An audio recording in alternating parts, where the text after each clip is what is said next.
sobre como seria esse banco de perfis genéticos.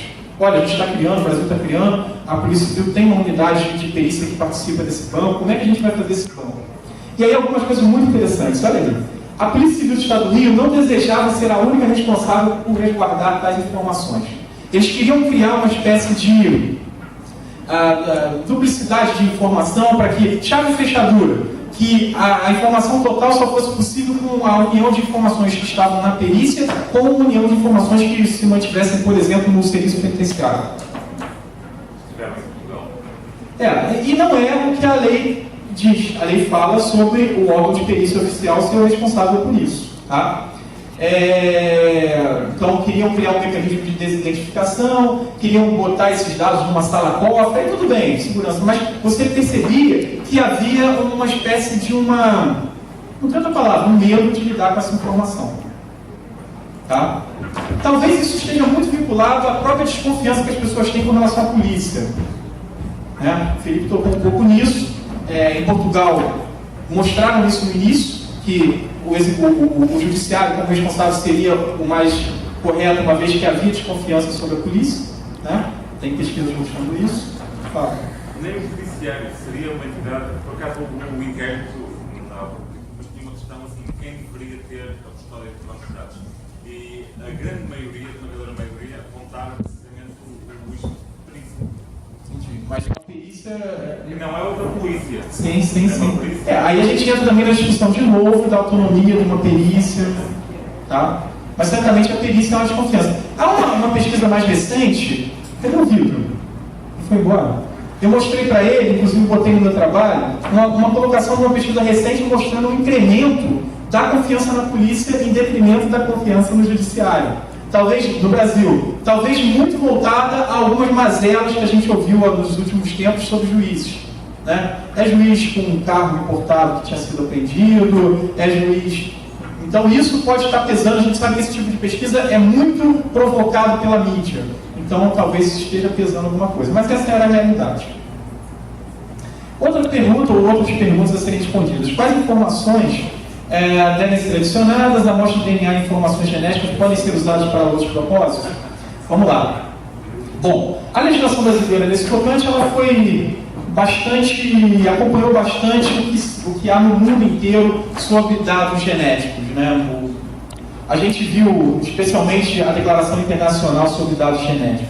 A gente vê que as amostras dos bancos serão sigilosas, os marcadores não poderão revelar traços somáticos e comportamentais, exceto a determinação do gênero. Isso vocês ouviram falar muito, então essa é a normativa nacional. E como é que a gente tem visto isso?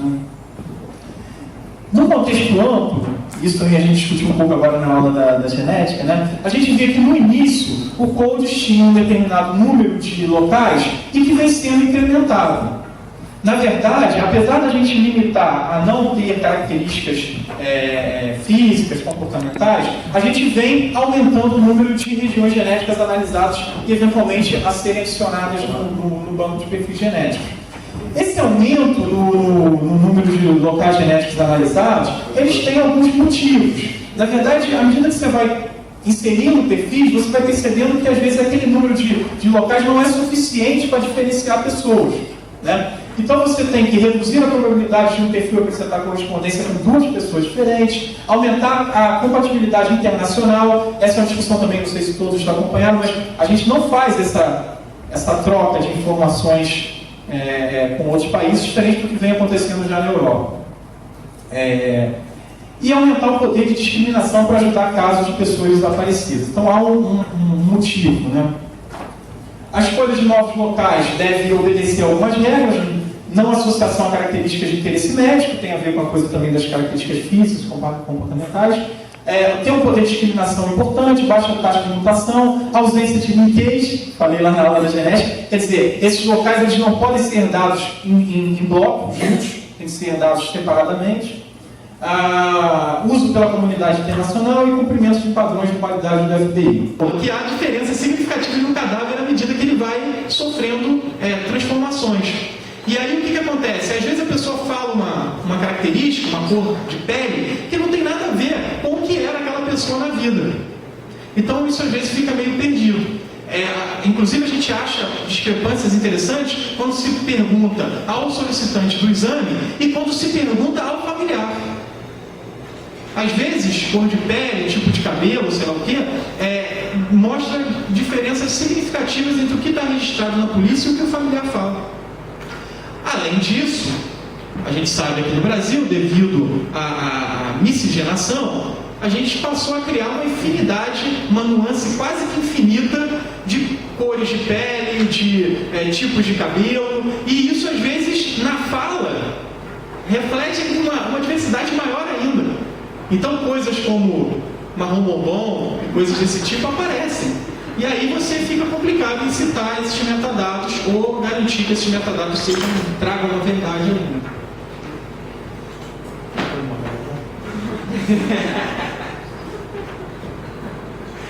Outra dúvida que tem perpassado as discussões aqui é com relação ao tempo em que o perfil vai permanecer no banco, né? A resolução número 3 do Comitê Gestor, ela dispõe, entre outras coisas, sobre a padronização de procedimentos relativos à coleta compulsória, armazenamento e manutenção dos perfis genéticos no banco.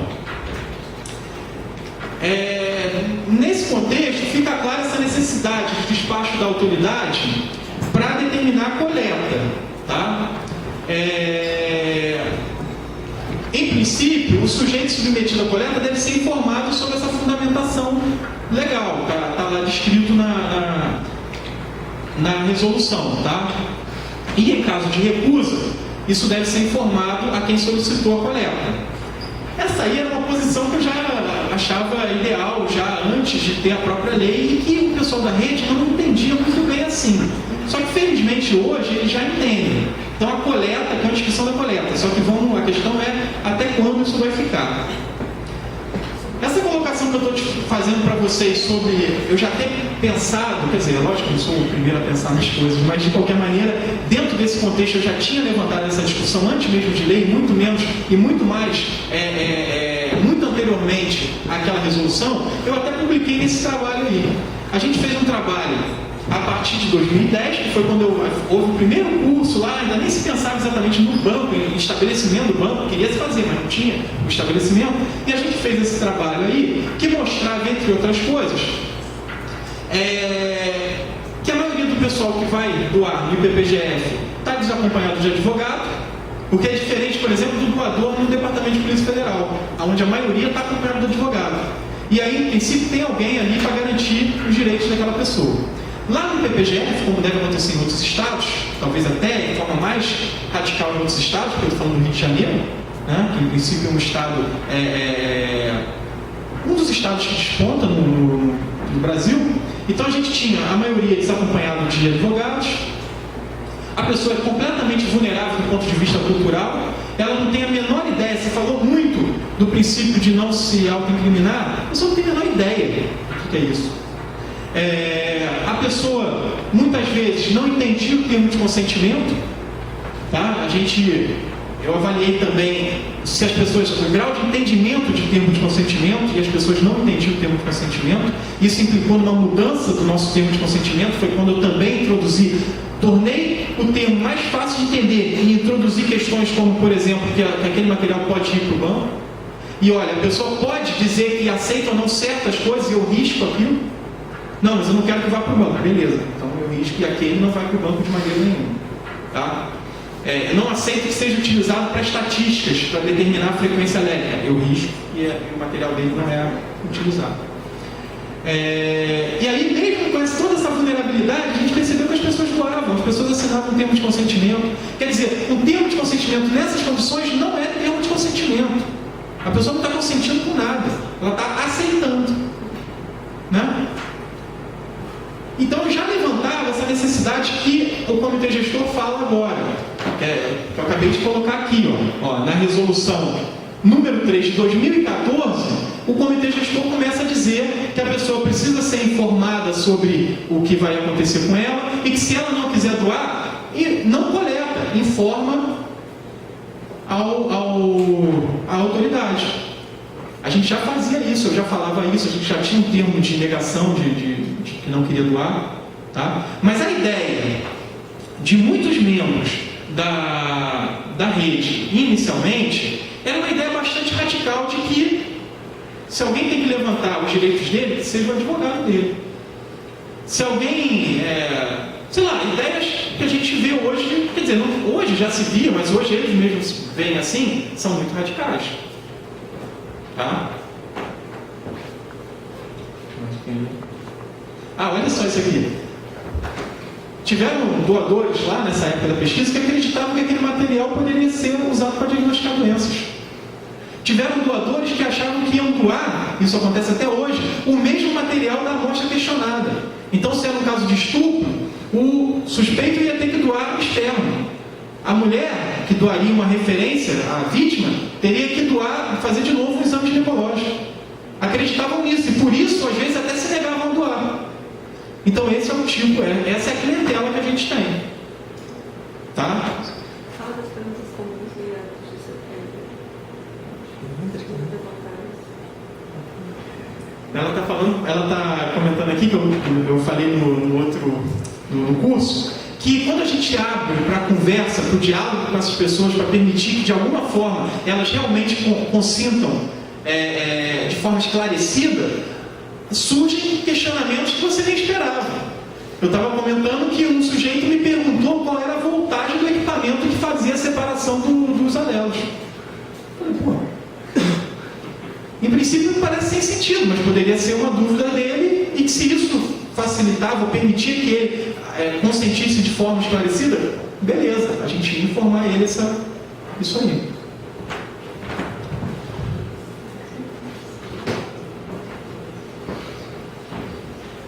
Então, naquela época, lá em 2010, eu botei ali 2011, 2014, por conta dessa minha pesquisa, a gente considerava, e aí eu tenho que personificar o próprio IPPGF, considerava aquilo ali altamente temerário. E essa palavra me criou muito problema.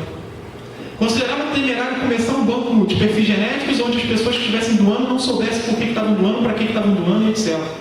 Hoje, eles entendem que a pessoa tem que saber. Mas na época, quando eu falei isso,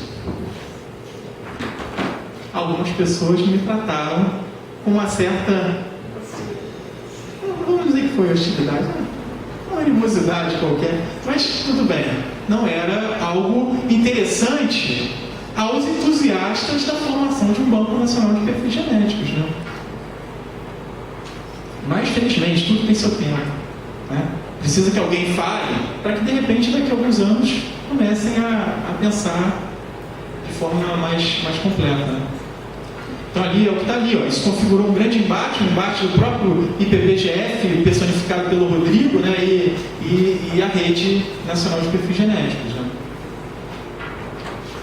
Achavam que era protetivo demais esse tipo de colocação, de que você vai explicar ao doador, que você vai falar que ele tem o direito de não doar. Isso é protetivo demais, né? Se você falar isso, ninguém vai doar, todo mundo doa. Vamos usar um termo do DNA, 99,9999% dos que chegaram lá doaram. Não doou. E não doou porque levantou o princípio de não produzir prova contra si? Não doou porque, sei lá, porque não entendeu, não quis, achou que, sei lá. Então, é história você dizer que porque você esclarece, você cria uma oportunidade do sujeito se negar. Isso é história. Pelo menos a história na minha experiência. O Felipe falou sobre a ideia de que as pessoas mais esclarecidas, muitas consideravam não interessante doar. Foi isso? Porque se consideravam que aquilo ali era para criminoso. Né? Só que aí é diferente você perguntar numa universidade, na rua, de perguntar isso para uma pessoa na situação policial. É completamente diferente. Lá a pessoa, criminosa ou não, ela já está também numa situação policial. Então a gente também tem que considerar isso. Que mesmo o consentimento que pareça ser esclarecido dessas pessoas, tem uma vulnerabilidade da situação policial que traz para essa pessoa, faz com que ela vá perdendo um pouquinho da sua autonomia. Tem uma sujeição, tem uma coisa que perturba a pessoa, que ela está ali naquela situação. Seja porque ela está em busca do familiar e por isso quer doar, seja porque ela suspeita, já estou aqui, vamos resolver isso daí. É mais ou menos o que você encontra nos condenados lá em Portugal. Não é isso?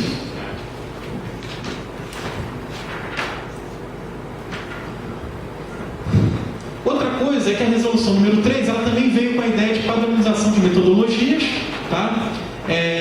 Isso já vinha, na verdade, lá da resolução número 2, que é o manual do banco, né? Então foi estabelecido um prazo de 2 anos para que todos os laboratórios entrem no contexto de norma ISO 17025, talvez não acreditados ainda, mas pelo menos funcionando no formato que pudesse ser acreditado. Com isso, então, tem que implantar um sistema de gestão da qualidade e, para isso, foi estabelecida uma comissão da qualidade. Essa comissão da qualidade ela vai fazer avaliações nos laboratórios para verificar como está esse caminho, se eles estão se enquadrando a 17025, mesmo que ainda não possam ser acreditados, mas que estão se enquadrando. Esse é um outro papel importante, também discutido aí, toda a ideia de até que ponto você pode confiar nos dados, etc. e tal. Então, em princípio, não entrando no contexto genético, mas entrando no contexto prático, esses laboratórios vão ser, num prazo aí, certificados e, por isso, em princípio, garantidos por um órgão externo de que estão funcionando dentro das regras. Para o IPPGF, a gente já vinha fazendo isso, independente dessa demanda. Na verdade, a genética forense do Brasil, como é bem recente, o IPPGF tem 10 anos, muitos dos laboratórios já vêm caminhando por aí, na busca de... É bem diferente dos outros laboratórios de perícia, né? São laboratórios que já foram criados, na sua maioria, com um propósito muito fixo de ter uma certificação, com um propósito de desenvolver também pesquisa científica, e por isso tem uma organização diferente, tem pessoas com uma formação mais elevada. Isso tem sido uma realidade nos laboratórios de genética forense do Brasil, e o IPPGF seguia por aí, né? A gente tem formação de peritos na área da qualidade, peritos inclusive que foram fazer mestrado na área de acreditação e tal. A gente tem publicação de um manual da qualidade. Na verdade, esse trabalho que está aqui embaixo, ele é basicamente o nosso manual da qualidade. A gente publicou um artigo de sistema de gestão da qualidade no laboratório de genética forense. A gente teve a nomeação de um gerente da qualidade, o que é algo que é um requisito aí do sistema de gestão. Esforços para garantir a manutenção e calibração dos equipamentos. Isso é algo que, não sei se todos têm essa ideia, mas para você poder contratar um serviço desse no serviço público, há todo um processo de licitação, né? O pessoal conhece a lei de licitação, então às vezes é complicado você ter contratado manutenção de todos os seus equipamentos e com isso calibração de todos os seus equipamentos, né? Descarte adequado de resíduos, isso também depende de uma licitação para contratar uma empresa de descarte, né? Que mais?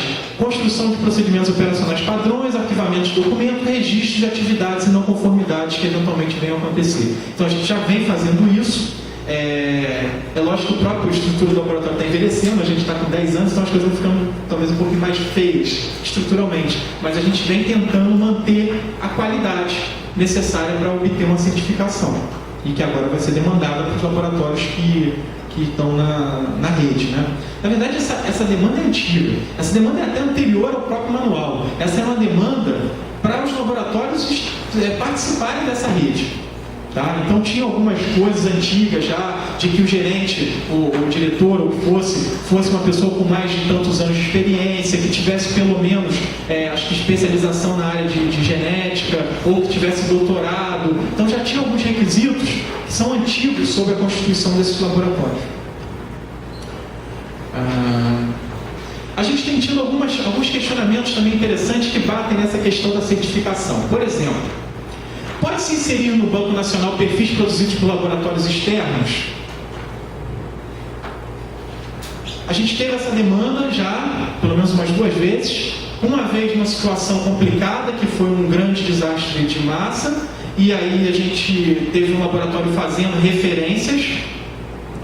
E a gente teve também, assim, acho que uma vez pelo menos, uma outra solicitação do Ministério Público querendo que a gente inserisse no banco um perfil de uma amostra questionada.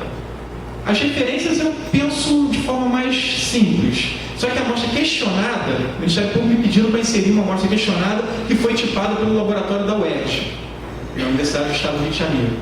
Olha, eu respondi que não podia inserir. Tá? Quer dizer, a gente talvez consiga tirar isso da lei, essa ideia de que realmente só os laboratórios da rede podem inserir. Mas eu penso até numa coisa do ponto de vista de quem propriamente vai inserir. Materializar mesmo isso. Quem é que está inserindo? É o administrador do codes ou aquela pessoa, quer dizer, o administrador vai confirmar aquilo ali, mas aquelas pessoas que usam o code, né, os usuários ali do programa, que são pessoas dos laboratórios oficiais. Então, dessa forma, eu considerei que isso seria impossível de ser feito. A ideia de permanecer ou não o material estocado, tá? Na verdade, há duas discussões aí. A ideia de produzir o banco de DNA e de produzir um biobanco com material biológico, né? Eu digo para vocês, quer dizer, a lei fala da exclusão dos perfis genéticos dos bancos de dados no término do prazo estabelecido para a prescrição do delito, tá? Primeira questão, vão informar a unidade da perícia que pode tirar ou não? Então esse é um problema. Se não tiver esse feedback, vai ficar complicado para a gente poder tirar ou não, porque a gente não sabe o que aconteceu. A gente não fica tomando conta se houve prescrição do delito ou não, tá? Além disso, essa colocação da lei, tá? Ela está no contexto da lei de identificação criminal. Com relação à lei de identificação criminal, a não ser que por demanda própria do juízo, todas as pessoas que eventualmente vão ser colocadas são pessoas que autorizaram e consentiram na atuação. Está no contexto da 12654 que fala da 1237. Se a pessoa foi colocada no banco porque aceitou colocar, a meu ver, a qualquer momento ela pode tirar o consentimento e pedir para tirar. Tá? No contexto da execução penal, aí é aquela história, a obrigatoriedade de doar. E aí não fica claro na 12654 quando você vai tirar. Aí você vai ter que usar o artigo 94 lá do Código Penal, aquela ideia de que isso vai acontecer na reabilitação criminal. Tá? Então você vai ter que ter essa ideia. Mas de qualquer maneira, a questão fica a mesma. Vão informar a gente?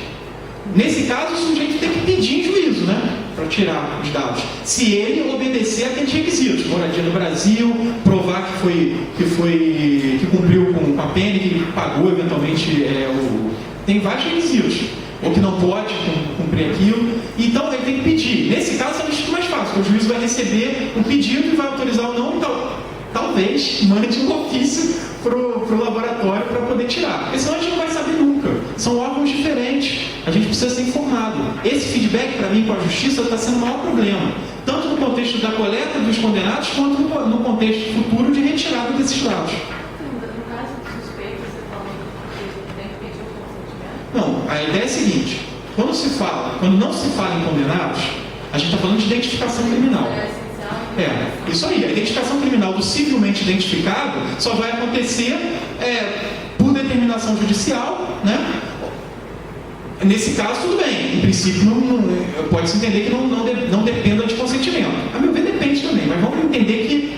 Né? Agora, qualquer outro que aceite doar num contexto de identificação criminal, só vai doar com consentimento. E por consentimento, ele vai lá e tira o consentimento. Inclusive, está escrito isso no meu consentimento. A qualquer momento, você pode tirar o seu consentimento. Tudo bem? Vou acabar aqui. Eu questionei a assessoria jurídica da Polícia Civil sobre isso. E a única coisa que me falam sobre a guarda do material, sobre a manutenção do material, não só dos dados, mas também do material biológico originário daqueles dados, eu questionei a assessoria jurídica e fui informado só que, depois de muita conversa e mistura de coisas, inclusive citando lei de biossegurança e tal, que não tem nada a ver com essa história, eu fui informado simplesmente que no artigo 170 do Código de Processo Penal, nas perícias de laboratório, deve-se guardar material com eventual contraprova.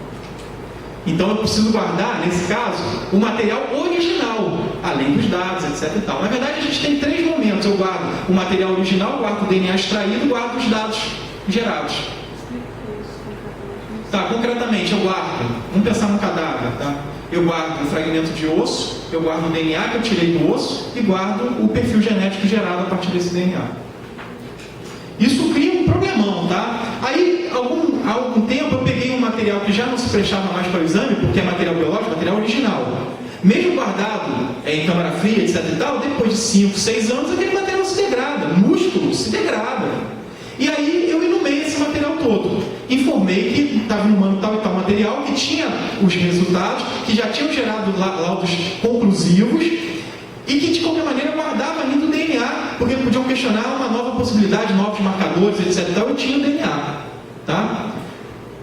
Informei isso ao meu superior, ele não respondeu nada, pelo contrário, mandou para o Ministério Público. E aí eu comecei a receber várias coisas do ponto de que apontavam para a seguinte coisa, que eu não deveria ter inumado, que, quer dizer, daqui a pouco eu não estou preso, mas de qualquer maneira, alguns de boa intenção, né, que perceberam a minha boa intenção também, encaminharam isso para o juízo daqueles procedimentos, né, e aí chegaram algumas posições de juízes dizendo, não, tudo bem, já tem o laudo, já foi tramitado e tal, então pode inumar. A gente teve uma reunião esses dias interessante. O Ministério Público quer que a gente faça todos os cadáveres não identificados no Rio de Janeiro. Aquilo que a Juliana falou em São Paulo também, né? Só que lá tem uma resolução do próprio Executivo. Aqui o Ministério Público está querendo isso. Só que eu falei essa situação, olha, enquanto não se decidiu o que eu tenho que guardar, é muito complicado para mim, porque daqui a pouco eu tenho que construir prédios para guardar material biológico. E aí ficou combinado o seguinte, que todo material de cadáver que eles forem pedir, eles vão solicitar já informando da possibilidade de inumação do material.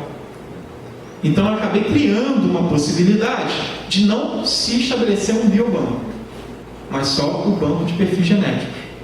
Tá? Você está falando só do vestígio ou também da pessoa? Em princípio da pessoa, do vestígio não está claro, até porque, quer dizer, essa discussão, entenda, não é nenhuma regulamentação, na verdade está sendo uma conversa, e aonde cada solicitação vai vir acompanhada de uma informação dizendo que eu posso inumar aquele material em específico. Então, nesse caso, está só para os materiais biológicos humanos. Tá? Humanos que eu digo, desculpa, do próprio cadáver, do cadáver.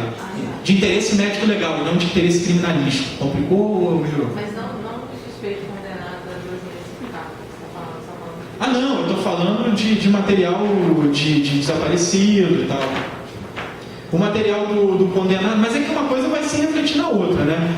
Se entender de forma geral, ampla, que o DNA extraído, o que já era discutível, né? Porque de qualquer maneira eu tenho o DNA inteiro da pessoa ali, e os dados já são suficientes, isso teria que ser combinado para todas, teria que ser resolvido, e aí eu usaria isso para todos os casos. Eu jogaria fora os suaves do condenado, eu jogaria tudo fora, inumaria pedaços de cadáveres, o que fosse, para evitar a guarda desse material. Tá? No estado do Rio já houve uma discussão desse tipo, que não tem nada a ver com material biológico e DNA, mas tem a ver com aquelas máquinas caça-níquel. Porque, uma época, tiveram tantas apreensões daquilo que não se tinha onde colocar. E aí, ficou entendido que, depois de analisado e tal, tinha que analisar a placa e tal, podia sumir com aquilo. Destruir. Entendeu? Então, acaba que vai ter que chegar a uma solução dessa. Aqui só pelas considerações finais, né? Então a experiência do Rio de Janeiro mostra que, já até fiz essa consideração, principalmente a troca de informação entre justiça e perícia ainda é muito falha. Principalmente na coleta dos condenados, mas também quando a gente pensa em como isso vai desaparecer, né? Como a gente vai tirar essas informações, como a gente vai eventualmente eliminar o material biológico. Os laboratórios em breve estarão adequados a isso para o C7 2025, a demanda é uma realidade que a gente vem vivendo, a ideia minha aqui é falar da realidade que a gente vive. Aí já está ali a ideia do acautelamento. Na forma atual vai se formar um biobanco, a menos que a gente caminhe ou encaminhe conversas para entenderem diferente, né? E eu sempre vejo tudo de um ponto de vista bioético, né? Eu acho que de forma geral, qualquer normatização nesta área deve ser calçada numa discussão bioética bastante profunda, sempre baseada na precaução, na responsabilidade, porque é muito sério mexer com material biológico, né? Obrigado.